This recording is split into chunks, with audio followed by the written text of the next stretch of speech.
আজকে দুর্গা পঞ্চমী, খুব মন খারাপ লাগছে বিদেশে বসে বসে। সবাই কলকাতাতে অনেক আনন্দ করছে, কিন্তু আমাদের এখানে প্রচণ্ড বোরিং। আর কি বলবো। তবে একটা জায়গায় পুজো হচ্ছে, আমাদের পঞ্চমীতেই পুজো করে নিচ্ছে, তো আমি আর বর এখন যাচ্ছি সেই জায়গাটায় মা দুর্গার দর্শন করতে। আমরা যাচ্ছি আমাদের কাছাকাছি একটি গুরুদ্বারাতে। এখানেই দুর্গাপূজার আয়োজন করা হয়েছে। এখানে যে বাঙালি পরিবাররা অনেক বছর ধরে বাস করে, তারাই কিন্তু সাধারণত এই দুর্গাপূজা বা বাঙালিদের বড় বড় পূজা পার্বণ বা যে কোনো রকমের বড় অনুষ্ঠানের দায়িত্ব নিয়ে থাকে। তবে এই পূজাটা মাত্র 2 বছরই শুরু হয়েছে। আগে শুধুমাত্র লিডস হিন্দু মন্দিরেই মা দুর্গার পূজা করা হতো এবং লিডসের প্রতিটি বাঙালি সদস্য ওই একটিই পূজায় দায়িত্ব নিয়ে অংশগ্রহণ করত। কিন্তু কিছু সমস্যার কারণে কিছু সদস্য আলাদা হয়ে গিয়ে এই জায়গাটিতেই আলাদাভাবে পূজা শুরু করেছে।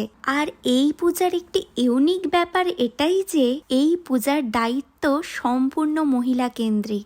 এখানে প্রতিমা সাজানো থেকে শুরু করে প্রতিমার পূজাও কিন্তু মেয়েরাই করে থাকে। তবে আমাদের মতো সাধারণ মানুষদের জন্য খুশির খবর এটা যে আমরা লিডসে একের বেশি বা 2টি প্রতিমার দর্শন করতে পারবো। লিডস হিন্দু মন্দিরে রবিবারে মানে ষষ্ঠীর দিন পুজো শুরু হবে, কিন্তু এইখানে পঞ্চমীতেই পুজো শুরু হয়ে গেছে এবং ষষ্ঠীর দিন সিঁদুর খেলা হয়ে যাওয়ার পর পুজোর সমাপ্তি হবে।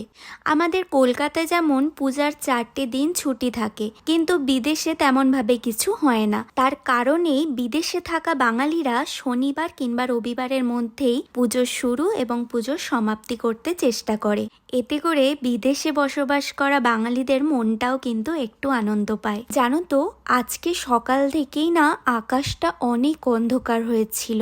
বারবার মনে হচ্ছিল এই মনে হয় বৃষ্টি আসবে। তার কারণে বিকেলে যখন আমি আর বর বেরোলাম, মেয়েদেরকে আজকে আর নিয়ে বেরোলাম না।